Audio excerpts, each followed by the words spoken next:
Welcome viewers. और एक और राजनीतिक मुद्दा, बहुत बड़ा मुद्दा। त्रिपुरा के पूर्व मुख्यमंत्री विप्लव देव को हरियाणा का प्रभारी बनाया गया, तो उन्होंने आते ही हरियाणा में बहुत बड़े बयान दिए थे जेजेपी बीजेपी गठबंधन पर, और फिर एक महीने के बाद ही सब चुप। विप्लव देव के बयान के बाद गली गली में बीजेपी कार्यकर्ता बोलने लगा था गठबंधन खत्म, लेकिन एक महीने के बाद सब चुप। इसके ऊपर हम राय लेंगे वरिष्ठ पत्रकार जसमेर जी मलिक की। मलिक साहब, जब आपका स्वागत है। पहले तो धन्यवाद। विप्लव देव जी पहली बार जींद आए थे तो उन्होंने बहुत बड़ा बयान दिया था जेजेपी बीजेपी गठबंधन पर। आप भी थे और मैं भी था वहीं पर। वो बयान क्या था? देखिए रमेश जी, विप्लव देव ने शुरुआत उचाना से की थी जी। जींद से पहले वो उचाना में थे। उचाना में उन्होंने साफ साफ कहा कि जो भी हो प्रेमलता उचाना से विधायक बनेंगी। उन्होंने ये नहीं कहा कि प्रेमलता टिकट मिलेगी प्रेमलता को, भाजपा की टिकट। उन्होंने कहा कि प्रेमलता विधानसभा में जाएंगी। यहीं से उनके जो बड़े बोल, जिनको बड़बोलापन बोलते हैं, वो शुरू हुए। और रमेश जी, उन्होंने जींद में आकर ये कह दिया कि गठबंधन है ही, जैसे गठबंधन है ही नहीं प्रदेश में। तो विप्लव देव ने ये कहा था कि ये समझौता सरकार चलाने के लिए है, नहीं कि चुनाव लड़ने के लिए। तो उन्होंने बिल्कुल अपनी तरफ से एक साफ संकेत दिया था कि चुनाव में जेजेपी और बीजेपी का कोई गठबंधन नहीं रहेगा। जो उनके बयान थे वो साफ दे रहे थे। यहाँ के बाद वो फरीदाबाद चले गए, दुष्यंत ने यहाँ पे उन पे उलट पलटवार किया, तो वो फरीदाबाद में फिर फ्रंट फुट पे आ गए। और रमेश जी, विप्लव देव के बयानों से एक बार लगा था कि कहीं ना कहीं गठबंधन बहुत बड़े खतरे में है। लेकिन विप्लव देव आज चुप हैं। अब विप्लव देव का गठबंधन को लेकर कोई बयान नहीं है, कोई वो सवाल नहीं खड़ा करते नजर आ रहे। क्यों? विप्लव देव की बोलती बंद हुई डिप्टी सीएम दुष्यंत चौटाला की, जो भाजपा आलाकमान के साथ बहुत अच्छे संबंध है, जिनमें अनुराग ठाकुर, अमित शाह, इन लोगों के साथ, जो केंद्र में बड़े मंत्री हैं और प्रधानमंत्री नरेंद्र मोदी के नजदीक आपको माने जाते हैं, जिन्होंने गठबंधन करवाने में भूमिका निभाई थी। जब उन तक मामला पहुंचा तो विप्लव देव की बोलती बंद है। रही गठबंधन की बात, रमेश जी, लोकसभा चुनाव में निश्चित रूप से जेजेपी और बीजेपी एक साथ होकर चुनाव गठबंधन में चुनाव लड़ेंगे। फैसला ये तो सेमीफाइनल है, लोकसभा तो जो फाइनल मैच है वो विधानसभा का है। और विधानसभा चुनाव में पता लगेगा गठबंधन रहेगा या नहीं रहेगा। लोकसभा चुनाव तक मैं मानता हूँ इस गठबंधन को किस तरह कोई खतरा नहीं है। चलिए आपकी मान लेते हैं गठबंधन को कोई खतरा नहीं रहेगा लोकसभा चुनाव तक, तो सीट शेयरिंग का क्या फार्मूला रहेगा आपके अनुसार? देखिए रमेश जी, जो स्ट्रेंथ भाजपा की है, चाहे वो विधानसभा में है या लोकसभा में है। लोकसभा में जेजेपी का कोई हरियाणा से कोई सांसद नहीं है, पूरे देश में कोई सांसद नहीं है। तो निश्चित रूप से जब लोकसभा चुनाव के लिए सीट शेयरिंग की बात आएगी, मैं ये मानता हूँ कि जेजेपी को केवल एक लोकसभा सीट दी जाएगी। कौन सी सीट हो सकती है? देखिए रमेश जी, मेरे आइडिया की जरूरत नहीं है। डिप्टी सीएम दुष्यंत चौटाला खुद अपनी पहली पसंद हिसार संसदीय सीट को बता चुके हैं, और उसके पीछे भी डिप्टी सीएम दुष्यंत चौटाला की बड़ी रणनीति है।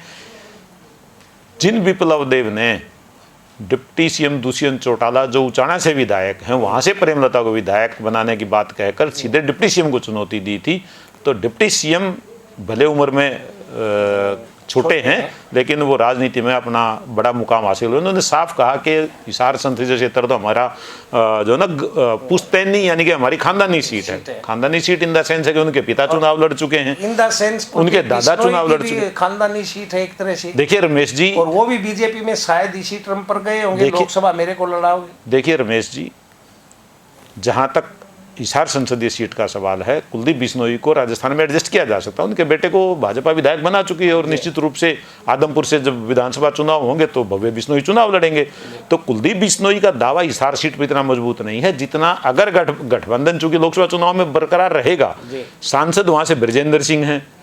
दुष्यंत चौटाला उस सीट पर दावा ठोककर विप्लव देव की बोलती बंद करने में बहुत बड़ा उन्होंने नेले पे दहला लगाया है कि नहीं, हिसार से तो मैं लड़ूंगे, हमारी सीट है।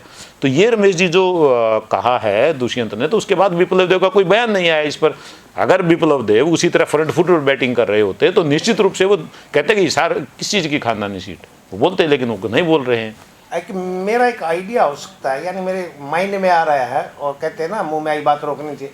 मेरे को ये लगता है कि शायद दिग्विजय चौटाला महेंद्रगढ़ नारनो भिवानी जो सीट है उस पर एक सीट वो मांग देखिए रमेश जी, क्योंकि आजकल वो वहाँ बहुत एक्टिव है जेजेपी पार्टी। देखिए रमेश जी, वो वहाँ पर बहुत ज़्यादा एक्टिव नहीं है। उन्होंने शुरुआत सोनीपत संसदीय क्षेत्र की नव संकल्प रैली से की थी, जो उन्होंने जींद के जुलाना में की थी।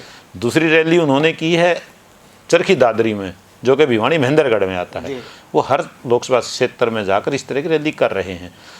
जहाँ तक भिवानी संसदीय सीट का सवाल है, जिसको महेंद्रगढ़ भी साथ जोड़ा जाता है, तो वहाँ से अजय सिंह चौटाला एक बार सांसद निश्चित रूप से रहे थे, लेकिन उससे पहले भी वो आ रहे और बाद में भी आ रहे, तो उनको कोई बहुत बड़ी मजबूत बेल्ट नहीं कहा जा सकता उनके लिए। देवीलाल परिवार हार जीत तो देखता है, देखिए, तो चुनाव लड़ना चाहते हैं, कहीं से भी लड़ लो। देखिए रमेश जी, चौधरी देवीलाल, जहां आपने कहा कि वो कहीं से भी लड़ लें, कभी क्या चौधरी देवीलाल ने फरीदाबाद अहिरवाल से चुनाव लड़ा?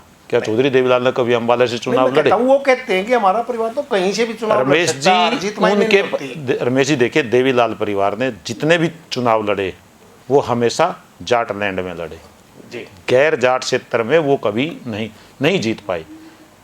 एक भजनलाल ऐसे अपवाद रहे जो गैर जाट संसदीय क्षेत्र से भी सांसद बने और वो हिसार से भी बने, जिसमें कि कम से कम जाट वोट बैंक अब निर्णायक नहीं है। वो निर्णायक नहीं है अब हिसार में, चूंकि पुराना हिसार उसके बाद दोबारा जो हुआ था सीटों का, लोकसभा सीटों का पुनर्गठन, उसके बाद हिसार संसदीय सीट जाट बहुल्य नहीं है, लेकिन जाट को इग्नोर में नहीं किया जा सकता।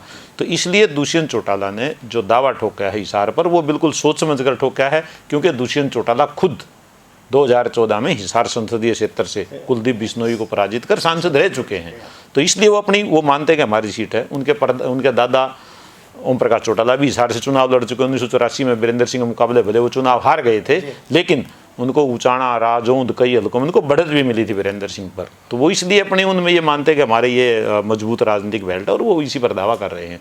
तो जहाँ तक आपने शुरू किया था विप्लव देव से, अब विप्लव देव को बेहतर तरीके से भाजपा आलाकमान बता चुका होगा कि छोड़िए, जब से इंडिया गठबंधन मोदी सरकार के एनडीए के खिलाफ मैदान में उतरा है, एकजुट हुआ है, तो अब प्रधानमंत्री नरेंद्र मोदी और भाजपा हाईकमान कभी नहीं चाहेंगे कि उनके संख्या बल में कोई कमी हो। वो उस संख्या बल को बढ़ाने की तरफ कदम बढ़ा रहे हैं, न कि कम करने की। और विप्लव देव को अब ये समझ में बिल्कुल निश्चित रूप से आ चुका है कि हरियाणा की तासीर बहुत अलग किस्म की है, और त्रिपुरा में हरियाणा में बहुत सारा अंतर है, राजनीतिक अंतर तो बहुत ज़्यादा, वैसे भी बहुत सारा खान पान का बहुत अंतर है। और उनको पता लग गया कि हरियाणा के लोगों को जब मूड बदलता है ना, फिर वो किसी के विप्लव सुनते नहीं, फिर हरियाणा के लोग विप्लव खुद करते हैं। तो ये रमेश जी। चलिए ऑडियंस, गठबंधन पर जो रार आई थी, अब मलिक साहब के अनुसार अब वो लोकसभा तक कायम रहेगा। गठबंधन विधानसभा में अलग मुद्दे होते हैं, अलग तासीर होती है। तो मलिक साहब, आपने अपने विचार शेयर किए, उसके लिए आपका बहुत बहुत धन्यवाद। धन्यवाद।